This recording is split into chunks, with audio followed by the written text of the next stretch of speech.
হ্যাঁ, ট্রু হ্যাসাবিলিটি কোনটা হবে তাহলে?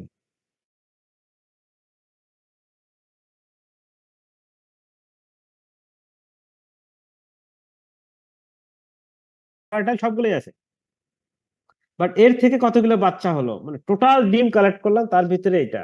বাট এটা হচ্ছে যে একটা গ্রোস ওভারঅল একটা পার্সেন্ট হ্যাসাবিলিটি আসলো। বাট এই টোটাল ডিমগুলো থেকে আমরা যদি হ্যাচিং এগ গুলোকে আলাদা করে ওইগুলো শুধু যদি বসাই, তাহলে বাচ্চার সংখ্যা বেশি হবে। তাহলে বিজনেস পলিসিতে পার্সেন্ট হ্যাসাবিলিটি ভালো পার্সেন্ট হ্যাসের চেয়ে। বাট এটা হ্যাসাবিলিটি দুই ভাবে ক্যালকুলেশন করা হয়।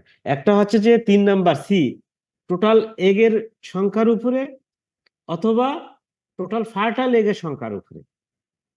দুই ভাবে হ্যাসাবিলিটি ক্যালকুলেশন করা হয়, ফার্টিলিটি একভাবেই।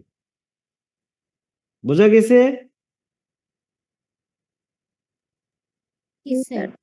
ওকে, যারা বুঝো নাই তারা হচ্ছে 25, সাদিয়া বা উর্মি, সাইফুলের কাছে বুঝে নিবা। সাইফুল এখনো বুঝে নাই আর কি আসলে।